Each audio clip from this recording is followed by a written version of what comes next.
जय गुरुदेवाय नमः। जय श्री कृष्ण। आज हम आपको श्रीमद् भागवत रहस्य 9वां अध्याय आगे का भाग आपको सुनाएंगे। आप कृपा करके जिसको अपने स्वरूप का ज्ञान कराते हैं वही आपको जान सकता है। आपको जानने के बाद वह भी आपका ही स्वरूप बन जाता है। तुलसीदास ने रामायण में पूर्ण द्वैत का वर्णन किया है। आगे भगवान और भक्त में कोई भेद नहीं रह जाता। रामचंद्र ने वाल्मीकि जी से कहा, हम इस वन में रहना चाहते हैं, कहाँ रहें, कोई उत्तम स्थान बताने की कृपया करें। वाल्मीकि जी ने कहा, प्रभु ऐसा तो कोई स्थान ही नहीं है जहाँ आपका वास ना हो। आप तो कण कण में व्याप्त हैं। आप तो भक्तों के हृदय में भी निवास करते हैं। इन चौपाइयों में बताए गए लक्षण आप में आएंगे तो भगवान भी आपके हृदय में वास करेंगे। जिनके श्रवण समुद्र समाना, कथा तुम्हारी सुभग सरिनाना, बरहई निरंतर होई न पूरे, तिनके ये तुम कहे घृ रूरे, काम क्रोध मद मान न मोहा, लोभ न क्षोभ न राग न दोहा, जिनके कपट दंभ नाही माया, जिनके हृदय बसु रघुराया, सबके प्रिय सबके हितकारी, दुख सुख सरिस प्रशंसागारी, कही सत्य प्रिय वचन विचारी, जगत सोबत शरण तुम्हारी, तुम ही छड़ी गति दुसारी नहीं, राम बसौ तिनके उर्माही, जननी समझन ही पन पर नारी, धनु पराव विषके विषते विष भारी, जे हर्षे पर संपत्ति देखी, दुखित होई पर वर्णित बेसेखी, जिन्हें ने राम तुम प्राण प्यारे, तिनके मन शुभ सदन तुम्हारे, स्वामी सखा पितृ मात्र गुरु, जिनके सब तुम तात, तिनके मन मंदिर बसो, सिए सही दो भ्रात। यह अध्यात्म रामायण के श्लोकों का भाषांतर। भक्तों के इसमें 14 लक्षण कहे गए हैं। वाल्मीकि जी कहते हैं, प्रभु आप निवास करने के लिए मुझसे स्थान के विषय में क्यों पूछ रहे हैं, परंतु आपका वास कहाँ नहीं है। नाथ आप तो लीला कर रहे हैं, आप चित्रकूट पर्वत पर निवास कीजिए। श्रीमद् भागवत समाधि भाषा में है, वाल्मीकि रामायण भी समाधि भाषा में है। यह चित्त ही चित्रकूट है। अंतकरण परमात्मा के स्वरूप का सतत ध्यान करें, तभी उसे चित्त कहते हैं। चिंतन करना चित्त का धर्म है, निश्चय करना बुद्धि का धर्म है और संकल्प करना मन का धर्म है। ये सभी एक ही अंतकरण के भेद हैं। पाप ज्ञान से होता है। परमात्मा यदि चित्त में समा जाए तो जीव कृत्य हो जाता है। लक्ष्मण वैराग्य स्वरूप और सीता जी पराभक्ति का स्वरूप है। राम परमात्मा है। जब भी संकल्प करो, शुभ भी करो, सदैव यही मानो कि परमात्मा चित्त में बसते हैं। श्री रघुनाथ जी मंदाकिनी के किनारे पधारे। वहाँ वयोवृद्ध अत्रि ऋषि का आश्रम है। वे प्रतिदिन गंगा स्नान नियम से करते थे, परंतु अब वे जा नहीं पाते थे। अतः सती अनसुईया ने गंगा जी से आश्रम में प्रकट होने की प्रार्थना की। उनकी प्रार्थना से प्रसन्न होकर गंगा जी उनके आश्रम में प्रकट हो गई। तुलसीदास जी को चित्रकूट के घाट पर श्री राम जी के दर्शन हुए। चित्रकूट के घाट पर भई संतन की भीड़, तुलसीदास चंदन घिसो तिलक करे रघुवीर। तुलसीदास जब राम को पहचान नहीं पाए थे तो हनुमान जी ने तोते का रूप लेकर तुलसीदास को यह दोहा 3 बार सुनाया था। सोचिए, पाप का मूल चित्त में है। पाप अज्ञान से होता है। इस चित्त में यदि श्री राम जी आ जाएं तो चित्त विशुद्ध हो जाता है। राजा गुहक राम जी की सेवा कर रहा है। राम के आगमन का समाचार भील किरात आदि सभी में फैल गया। रामचंद्र जी के दर्शन करने के लिए सभी वहां पर आने लगे। उनके दर्शन करते हुए जड़ भी चेतन बन जाता है और चेतन जड़ बन जाता है। सबने उनका कुशल मंगल पूछा। सभी कहने लगे, प्रभु आपके दर्शन करके हमारा तो कल्याण हो गया, पाप छूट गया, स्वभाव बदल गया, जीवन भी सुधर गया।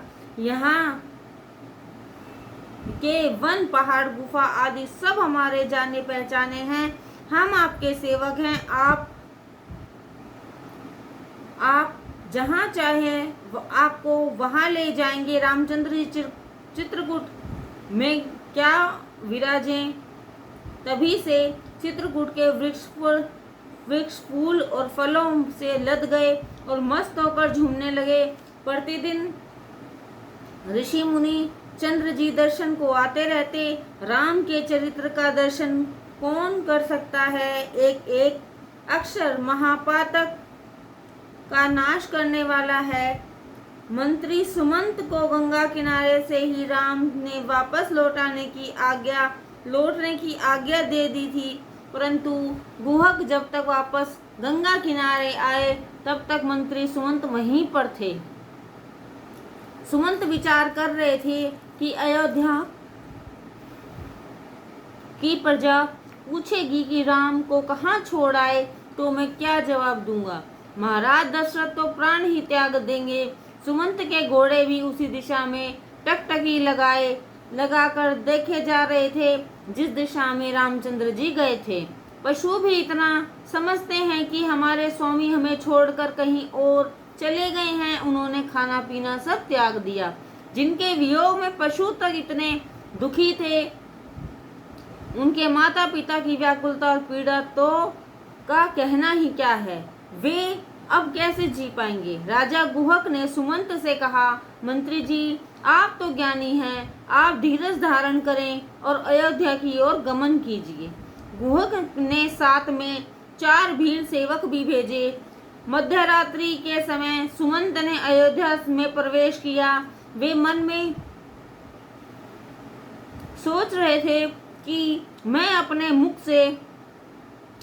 अपना मुख किसी को नहीं दिखाऊंगा। कोई पूछेगा तो मैं कहूंगा। फिर भी वे कैकई के महल की ओर गए। महाराज दशरथ का दर्शन न होने पर उन्होंने कैकई से पूछा, महाराज कहाँ हैं? जिस समय राम जीवन के लिए प्रयाण किया था तब दशरथ ने कहा था, मैं अब कैकई के आवास में नहीं रहना चाहता, मुझे कौशल्या के आवास में पहुंचा दो। अंततः इस समय वे कौशल्या के आवास में थे। राम विरह में जिसकी आंखों से 2 बूंद आंसू भी न टपक सके, उसका मन शुद्ध नहीं हो पाता। एक दासी मंत्री सुमंत को कौशल्या के महल में ले गई। राम वियोग में 5 दिन व्यतीत हो गए। दशरथ जी के मुख पर मृत्यु की छाया प्रतीत होने लगी। मंत्री ने पास आकर उनको दंडवत प्रणाम किया। दशरथ जी ने आंखें खोलकर देखा और पूछा कि मेरा राम कहाँ है? कहाँ है मेरा राम? तुम मेरे राम को कहाँ छोड़ आए? सीता वापस आई नहीं, तुम मुझे वहीं ले चलो जहाँ मेरा राम है। दशरथ जी की व्याकुलता देखकर सुमंत का हृदय चित्कर करने लगा। उन्होंने कहा, महाराज आप तो महाज्ञानी हैं, धीरज धारण करें। मैं श्री राम जी का संदेश लेकर आया हूँ।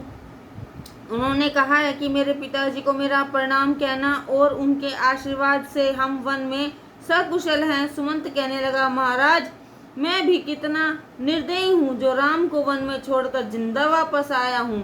सीता ने भी मुझसे यही कहा था कि मंत्री जी आप मेरे पिता समान हैं, परंतु मैं अयोध्या वापस नहीं जा सकती। अपने पति के बिना मैं जीवित नहीं रह पाऊंगी। मेरे पिता समान ससुर को मेरा प्रणाम कहना। निषाद राजा गुहक और केवट ने भी उन सभी की सेवा की और मैं वापस आ गया। मेरे जैसा निष्ठुर और कौन हो सकता है। सुमंत ने वचन सुनते ही राजा दशरथ ने हे राम बोलते हुए नीचे गिर गए। कौशल्या व्याकुल हो गई, फिर भी राजा को धैर्य बंधा रही है। राम विरह तो एक बड़ा सागर है जिसे पार करना बड़ा कठिन है। कौशल्या ने कहा, आप तो कर्णधार हैं, यदि आपकी ही धैर्य का त्याग कर देंगे तो हम सबका क्या होगा। दशरथ जी कहने लगे, मेरे वक्षस्थल में तीर वेदना हो रही है। मुझे श्रवण कुमार के माता पिता ने श्राप दिया था कि पुत्र वियोग के कारण मेरी मृत्यु होगी। उन्हें वह सारी घटना याद आ गई और उन्होंने कौशल्या को सारी घटना कह सुनाई। दशरथ जी विलाप करते हुए कहने लगे, मुझे वहीं ले चलो जहां मेरा राम है। अपनी पत्नी को कहने में आकर मैंने अपना सुयोग्य पुत्र को वनवास दे दिया। मध्य रात्रि के समय था। राजा दशरथ ने राम राम कहते हुए प्राण त्याग दिए। राम राम कहीं, राम राम कहीं, राम राम कहीं, राम तनु पर हरि रघुवर विरे रघु गौ सुरधाम। दशरथ का राम प्रेम और राम विरह इतना हार्दिक था कि उनके प्राण पखेरु उड़ गए। सभी विलाप करने लगे। सारी अयोध्या में कोहराम मच गया। गुरु वशिष्ठ संतावना देने लगे। उन्होंने सेवकों को आज्ञा दी कि कई देश जाओ और भरत शत्रुघ्न से कहो कि गुरुजी ने उन्हें शीघ्र ही बुलाया है। भरत शत्रुघ्न आ पहुंचे। उन्हें मार्ग में बहुत से अपशगुन दिखाई दिए। सारे बाजार में और कारोबार बंद थे। लोगों ने श्याम वस्त्र धारण किए हुए थे। भरत जी कुछ समझ नहीं पाए कि यह सब क्या हो रहा है। भरत के आने पर समाचार सुनकर कैकेयी बड़े प्यार से दौड़ती हुई आई, उसका स्वागत करने आई। भरत ने पूछा, कहाँ है मेरे पिताजी, कुशल तो है ना?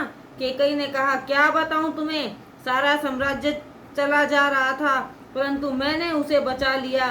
मंथरा की राय के अनुसार मैंने तेरे पिता से 2 वरदान मांगे थे। अंततः अब यह राज्य तुम्हारा है और तुम्हारे पिताजी वरदान देकर व्यतीत हो गए और इसी पीड़ा में उन्होंने प्राण त्याग दिए। भरत ने पूछा, परंतु उस समय मेरे बड़े भैया राम कहाँ थे? वे अभी दिखाई क्यों नहीं दे रहे? कहाँ हैं वे? कैकेयी ने कहा, वह तो वन में है। मेरे वरदान के अनुसार उन्हें वनवास दिया गया। सारी घटना ज्ञात होते हुए उनका हृदय दुख से कातर हो गया। माता के प्रति उनके मन में क्रोध और तिरस्कार उमड़ गया। भरत ने कहा, मेरे राम जैसे बड़े भैया को वनवास देते हुए माता तुम्हें तनिक भी लाज नहीं आई? ऐसा अशुभ वरदान मांगते समय तुम्हारी जीभ क्यों नहीं कट गई? शत्रुघ्न ने मंथरा को देखा तो उन्होंने उसे एक लात मारी। फिर भरत शत्रुघ्न कौशल्या के पास आए। माता कौशल्या का विरह स्तंभ रूप उनसे देखा नहीं गया।